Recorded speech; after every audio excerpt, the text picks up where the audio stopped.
Time for Collective Two's Top Trader Radio, where each week we bring you in-depth conversations and insights from standout strategy managers featured on the C2 platform. With your host, Charley Wright.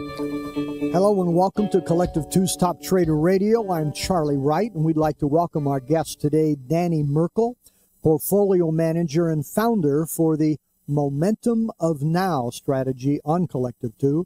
Danny, welcome to Collective Two's Top Trader Radio. Yes, thanks for having me, Charley. So, Danny, you've been trading for 10 years. You're a classic trend-following methodology trader. You trade individual stocks, which many trend-following traders don't do. They like markets, indices, etc. You trade both long and short. You're a rules-based trader, and you like to cut your losers but let your winners run. So tell us about you and how you got started in trading, will you? Sure. So I've been trading for over 10 years, and I first originally got interested in trading actually way back in high school. In grade 10, one of my business teachers ran a stock market competition just based on virtual money, and that really got me excited. I thought, wow, this is pretty neat. So I did that for a while with just paper trading, and the first strategy that I developed was, the first thing that came to mind was buying stocks making all-time lows, because I thought, gosh, these have gone down so much, they got to be due for a rebound. Of course, that did not work, and I really only seriously got into trading after I graduated from college. And after I graduated, I just started reading everything I could on trading. I read many books, and I basically tried to combine many different trading approaches together. And I was still trying to buy stocks that were low. I was trying to pick bottoms in markets. I was trying to short sell tops. I did that for a couple of years, and I just wasn't very successful doing that. So I just basically kept on adding more indicators. I kept doing more analysis, and I kept thinking, well, if I just worked harder, if I just had more information, then I would be able to catch the next market turn, the next market top, or the next market bottom. And basically that cycle continued for quite a while, until I stumbled upon a book called Trend Following by Michael Covell. Yeah, we know Michael Covell. I read his book many years ago, and he tells a compelling story. Yes, absolutely. And yeah, reading this book really had a profound impact on my trading. Good. Okay, and so briefly describe your approach to trading and strategy development, will you? Sure. So the book Trend Following really taught me that the real money was actually made riding the trends. It wasn't really about trying to catch the tops and trying to catch the bottoms. So to be more specific, like what I do is I buy stocks that are making all-time high prices. And the reason for that is that if a stock is making an all-time high price, then by any reasonable definition, that means that the trend for that stock is up. Right. So yeah, if you think about it, like any stock that has had a major run, like Amazon or Netflix, they've only accomplished that by making originally just one new all-time high, and then they go on to make hundreds, sometimes even thousands of new all-time highs. Which is somewhat counterintuitive, right? I mean, you would think if somebody's at an all-time high that, that they'd probably reach the top, but like you say, that's not necessarily the case. That's right. It is counterintuitive. I mean, most people are led to believe that, you should try to buy low and sell high. And sometimes people ask me, like, what do you think about stock ABC? And I say, well, I don't really like it right now. I'd rather just buy it if it made an all-time high. But then they might be like, well, why would you want to do that? Why don't you just buy it now? But you don't know if it's going to make an all-time high. But if it does, then that's a signal to get on board, because that means that the trend is up then. And so you like to buy at all-time highs, and I presume sell, because you sell short also, sell it at all-time lows. Is that it? Yeah, that's exactly right. So my system goes long and it goes short. And so is it just, Danny, all-time highs and lows, or is it 52-week highs and lows, or 26-week highs and lows?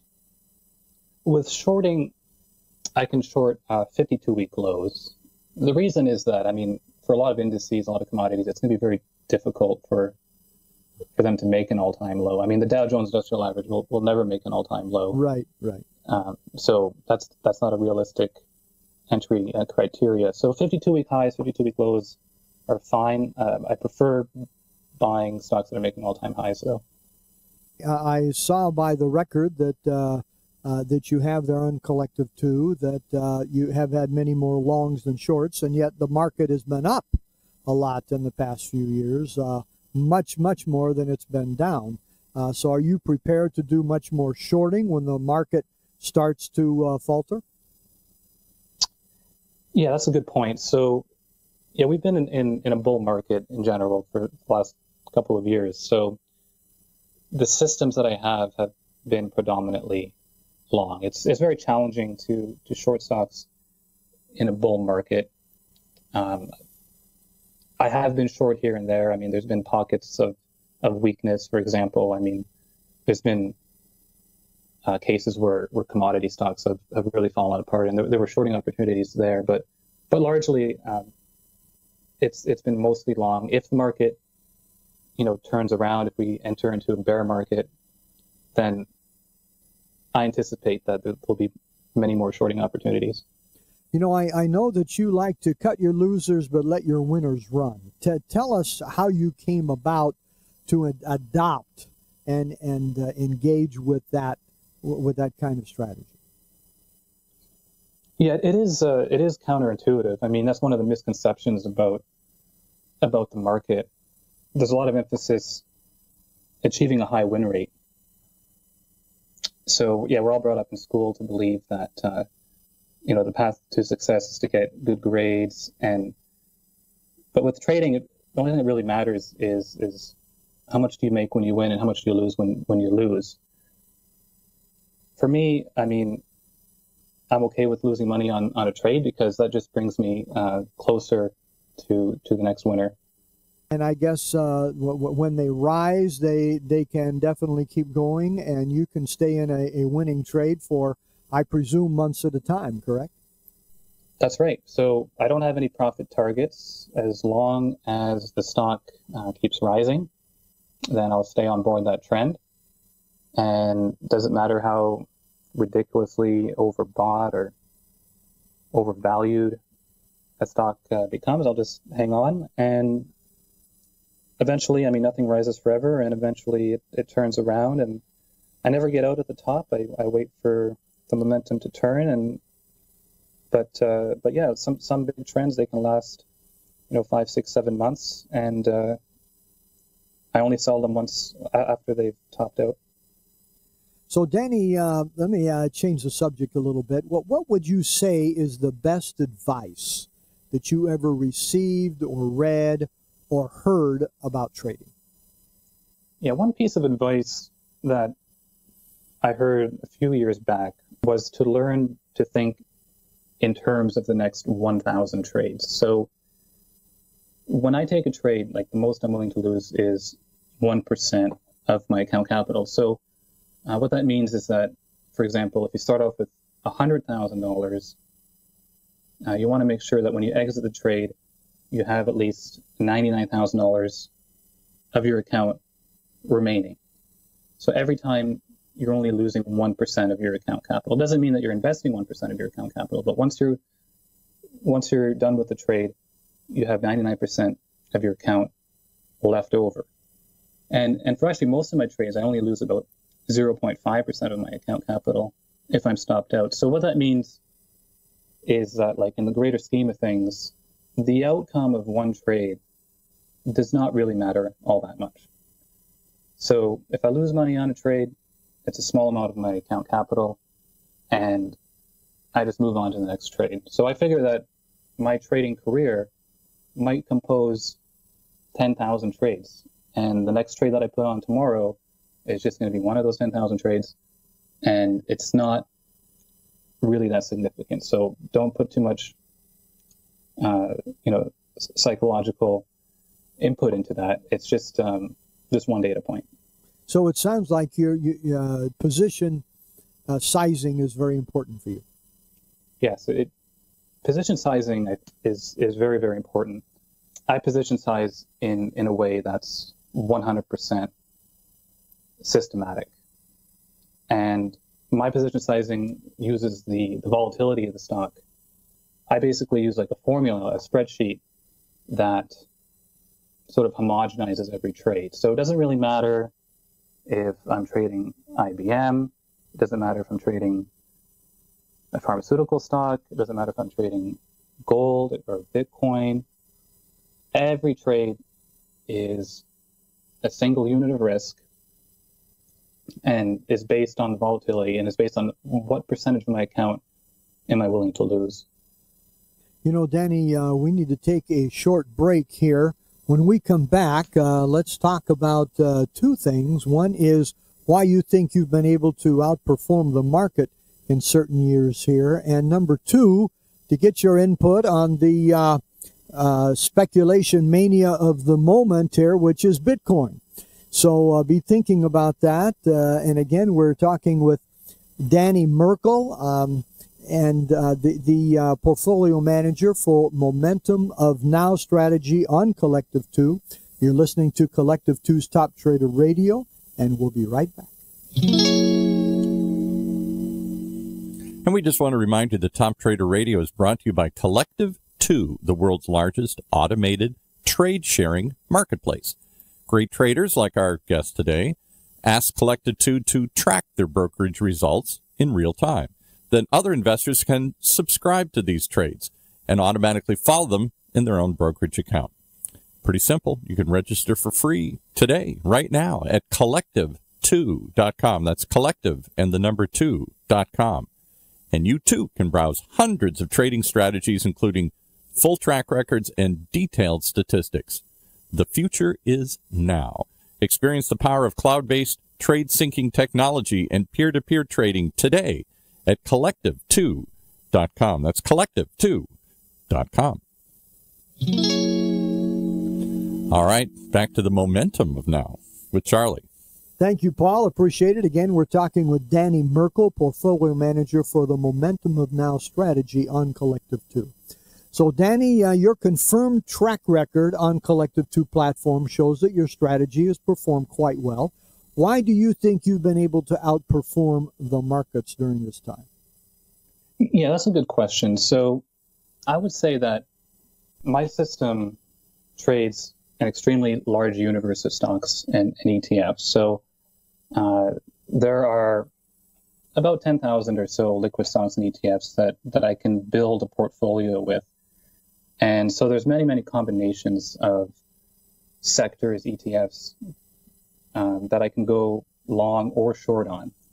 And so the likelihood of a major trend emerging in one of these sectors, in one of these stocks, or in one of these ETFs, and a major trend either up or down is very high. The odds of that happening are very high. So every year, there's 2 or 3 trades that really make the performance for that year. For example, in 2013 and 2014, it was biotech stocks. Then in 2015, the system started taking short signals in the oil sector. So there were a lot of commodity stocks that started breaking down, and the system started to short those. And then in 2016, all of a sudden, this trend in marijuana stocks emerged out of the blue. I didn't see that coming, but the system latched onto those trends and profited from those. And this year, it appears to be Bitcoin. That's the major trend, and the system has latched on to a few Bitcoin-related investments. So there's always a few sectors that really power the the system and helps to, in most years, outperform the market. You know, that sounds easy, but it's identifying those few that are going to go somewhere significantly anyway ahead of time. That's always the big challenge. About how many positions do you have at any given time? So I do take small positions, and I take a large number of positions. I try to make many asymmetric bets that have the potential for large upside, but where I cut the downside off. Since the positions are small, I can't have, right now I have around 30 positions, 25, 30 positions in the portfolio. And you typically stay in for about how long? Well, I would say on average that winning trades can last for a very long time. I mean, theoretically, a winning trade could last forever if it just kept rising. But in practice, winning trades a couple months. Losing trades, on the other hand, get cut very, very quickly. I mean, sometimes if I enter a position and it really goes against me, I'm just going to get stopped out even just the same day. So losers, I really don't have very much patience for at all, but I try to be really patient with the winning trades. You know, a little earlier, to change the subject here, say significantly, Danny, you mentioned the B word, Bitcoin. Okay. And so we don't know what it will be when people are listening to this podcast in the future, but we did our first show on Bitcoin, and a few months ago it was at 2,400. Today it's just under 17,000. We don't know if it'll stay up there. Do you trade Bitcoin? So I don't trade Bitcoin itself, and the system that I have does not actually contain Bitcoin, but there are Bitcoin-related investments. Since my system uses all-time highs as an entry criteria, my system has been exposed to Bitcoin-related investments for a while. And yeah, I would say, I mean, if you have something like Bitcoin, you know, that goes from like $1 to over 10,000, you definitely want a system that allows you to at least get a piece of that move. I think that trend following accomplishes that. I mean, you're not going to get in at the bottom of the move, and you're not going to get out at the top, but as long as you get like a piece, at least you can get some portion of that move. You don't want, you know, a massive trend like that to unfold and you're just on the sidelines the whole time. But I think it's really important that if you get an uptrend like Bitcoin, it's really essential that you take a small position. It's really important that you have an exit strategy. So if you buy Bitcoin, you have to know ahead of time, you have to know before you get into the trade, where are you going to get out if you're wrong on the idea. And if you don't manage the risk and if you don't have an exit plan, I think this could end up very badly for a lot of people. You know, I really appreciate that answer. Every day in the newspaper these days, there are opinions about Bitcoin, and usually they're telling about why it's going to crash and that it's a big bubble. But the way you approach it is from a trading standpoint. Okay, this is a phenomenon here, and we shouldn't be always on the sidelines. Let's not jump into it, you know, a full bore, but let's leg into this and to some degree get into it, watch it, see how it moves, and let's treat it like all of our other trading positions. We get in small because the system indicates that we should, and we watch it, and we have our stop losses, and we have our exits, and we treat it like anything else. We really appreciate that answer. And what do you see in the future for Bitcoin? Well, my official stance on Bitcoin is I really don't know. I have no idea what Bitcoin is going to be worth tomorrow or a month from now or 5 years from now. But I do think it's a good opportunity for trend followers because with these cryptocurrencies, I mean, there's obviously potential for massive trends, both up and down. We've seen, everyone calls it a bubble, but to me, it's just a sustained uptrend that you could profit from. And another advantage too with these cryptocurrencies is that they're not correlated to any other asset class. So that's really a perfect combination for trend followers. You have A, something that trends both up and down, and B, something that's not correlated to any other market. If I was a CTA or doing managed futures, I would definitely want to include that in my system. That's a great point. So tell us, we've seen with various traders and investment systems that the system needs to match the personality of the inventor of the system, the author of the system. How do you see your strategy matching your personality, Dan? I think that a systematic approach to trading matches my personality. So we mentioned that my position sizing is 100% systematic. That just makes things just much more rigorous for me, much more mechanical. It really makes trading just a process. Like, you're just following the rules day in and day out. Another thing too is like my exit strategy is also 100% systematic. I try to systematize as much of my trading as possible, and I really think that it's important to do that to minimize stress and minimize regret. Yeah, and we have all been there. That stress and that regret, they're definitely there when you add subjectivity and discretion to that kind of trading here. So for those who would like to know more, how can they find you on the Collective 2 site? Right. So if you just Google my name, Danny Merkel, in Google, then you'll come across my Twitter feed. I have a link. I actually run 3 systems on Collective 2. The Momentum of Now is one of the 3 systems, but there's a link on the Twitter feed there that's pinned to my profile, and you can find out more about my systems from there. And spell Merkel for our listeners, will you? Oh, sure. That's Merkel. Okay.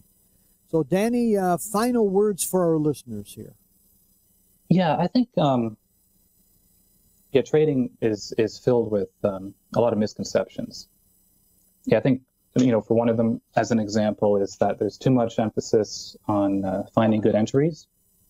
Everyone's looking, what's the best time to buy, what's the best stock to buy. But I think really it's much more important to focus on risk management and position sizing. So you can make money with, just random entries and good risk management, but you'll go bankrupt trading a system with good entries and random risk management.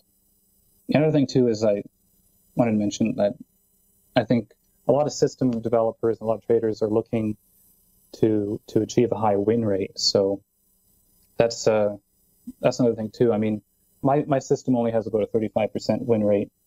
I mean, that sounds bad. Again, like we mentioned, it's more about cutting those losses quickly and trying to find the next big winner.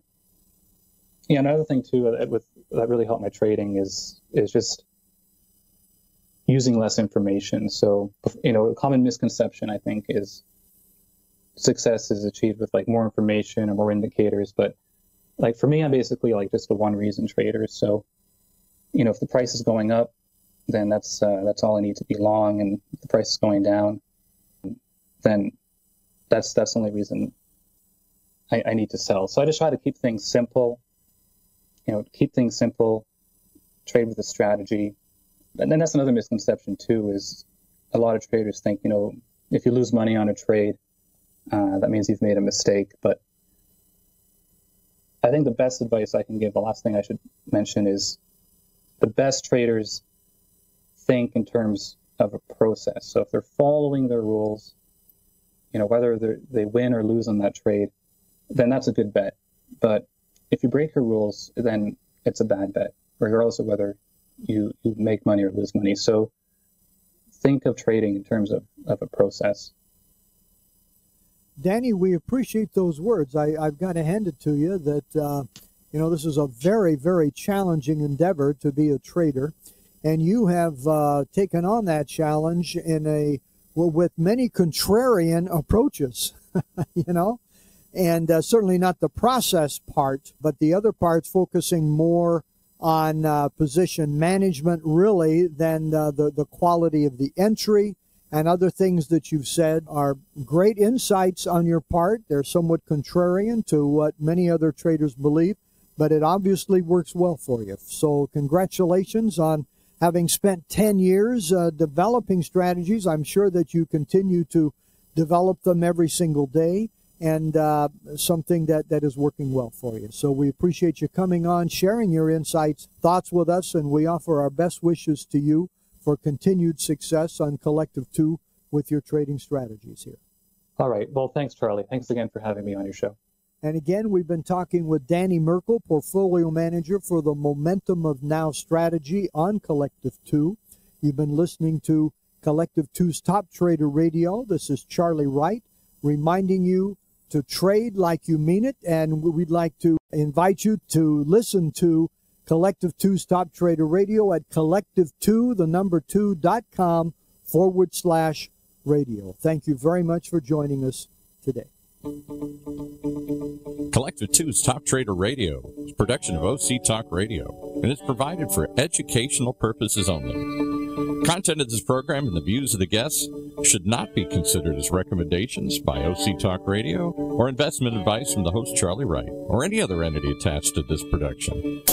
Investors should always consult qualified financial, investment, tax, and legal professionals prior to any investing.